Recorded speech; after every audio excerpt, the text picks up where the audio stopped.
নয়, দায়ী আমি। কারণ আমারই তো বোঝা উচিত ছিল যে এইসব বিয়ের তত্ত্ব আমার জন্য নয়, জয়ীর জন্য চন্দননগর রাজ্য থেকে তত্ত্ব পাঠানো হয়েছিল।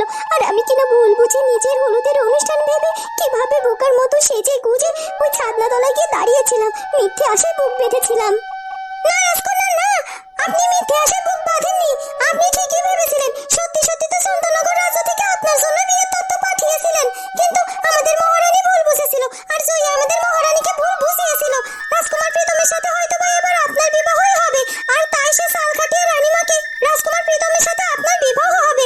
আর এটা জেনে তো জয়ী সাল খাটিয়ে রানীমাকে আগে থেকে উল্টোপাল্টা বুঝিয়ে ফেলেছিল, তাই তো রানীমাই ভুলটা করেছে। আর সত্যি সত্যি আজকে তো মহারানী ফুলপুরি হলুদের আসরে গিয়ে হলুদের অনুষ্ঠান ভেঙে দিয়েছে, বলেছেন আপনার সাথে রাজকুমার প্রীতমের হলুদের অনুষ্ঠান হবে, আর কারণ নয়। কি বলছো কি দাসী? হলুদের অনুষ্ঠান পরিমা ভেঙে দিয়েছে? এত কিছু ঘটে গেছে আর আমি কিচ্ছু জানি না। আসলে এরকম কিছু একটা ঘটবে এটা আমার বারবার মনে হচ্ছিল। আর এই সব কিছু হয়েছে জয়ীটার জন্য। মহারানী তো ভীষণ চিন্তিত অবস্থায় আছেন, বড্ড চিন্তা করছেন তিনি। তিনি বুঝতে পারছেন না কি করবেন, কি করে এই পরিস্থিতি সামলাবেন। আপনি চলুন না, মহারানীকে সত্যিটা বলবেন। মহারানীকে সত্যিটা খুলে বললে সত্যের জয় অবশ্যই হবে। মহারানী সবসময় সত্যের পক্ষেই থাকবে। হ্যাঁ, ঠিকই বলেছ। এভাবে মিথ্যের জয় কিছুতেই হতে পারে না। আর তাছাড়া দাসী, রাজকুমার প্রীতম কোথায়? রাজকুমার প্রীতমের সাথে আমাকে আগে কিছু কথা বলতে হবে, আর ওর সাথে একসাথে গিয়ে মাকে বোঝাতে হবে। তাহলে আপনি সেটাই করুন। আপনি আগে রাজকুমার প্রীতমের সাথে কথা বলে রানীমাকে বোঝান, আর প্রয়োজনে জয়ীকেও বোঝান। আর এভাবে অন্যায় হতে দেবেন না। হ্যাঁ হ্যাঁ, তুমি ঠিকই বলেছো দাসী। আমি এভাবে আর অন্যায় হতে দেব না। আর জয়ী তো অন্যায় করতে করতে ও ভেবেছে সবকিছু অন্যায় ভাবেই পেয়ে যাবে, কিন্তু আমি কোনো কিছু ওকে এভাবে অন্যায় করে পেতে দেব না। আর তাছাড়া আমিও রাজকুমার প্রীতমকে ভালোবাসি, আর এবার আমি আর রাজকুমার প্রীতম সবার সামনে সব সত্যি টানবো। কি বলছো কি ফুলকুমারী? এত কিছু ঘটে গেছে রাজপ্রাসাদে, তাহলে এখন কি হবে?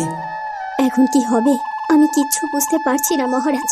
আমার তো চিন্তায় চিন্তায় বড্ড অস্থির লাগছে। একদিকে আমার নিজের কন্যা চাঁদনি, অন্যদিকে জয়ী। আর প্রীতম তো কিছুতেই জয়ীকে বিবাহ করতে চাইছে না, সে চাঁদনিকেই বিবাহ করতে চাইছে।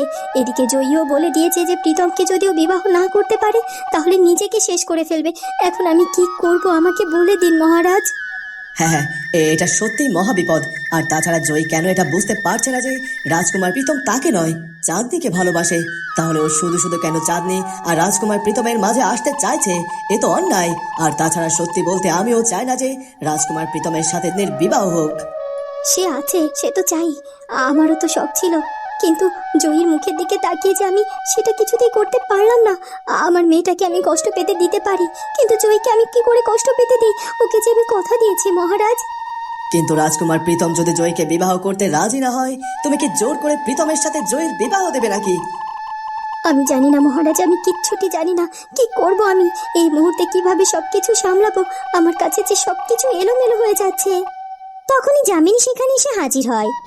এ কি যামিনী, তুমি হঠাৎ করে এখানে চলে এলে যে? কি হয়েছে কি? কি করব মহারানী না এসে? আমি আপনাদের কাছে আসতে বাধ্য হলাম। জয়ী ওখান থেকে চলে যাওয়ার পরও আমাকে ওর কক্ষে ঢুকতে দেয়নি। ও কক্ষে গিয়ে কক্ষের দোর বন্ধ করে দিয়েছে। আর কত করে ওকে ডাকলাম, অনুরোধ করলাম দরজা খোলার জন্য, কিন্তু সে কোনোভাবেই দরজা খুলছে না। কি কি বলছো কি? এ তো মহা সর্বনাশ। জয়ী দরজা খুলছে না মানে? তবে আর বলছি কি মহারানী, জয়ী তো বলে দিয়েছে রাজকুমার প্রীতমের সাথে যদি ওর বিবাহ না হয় তাহলে ও নিজেকে শেষ করে দেবে। ও তো এখন ঘরের দোর বন্ধ করে দিয়েছে। জানি না মেয়েটা নিজের ঘরের ভেতর নিজেকে বন্দি করে নিজের কোনো ক্ষতি করলো কিনা মহারানী।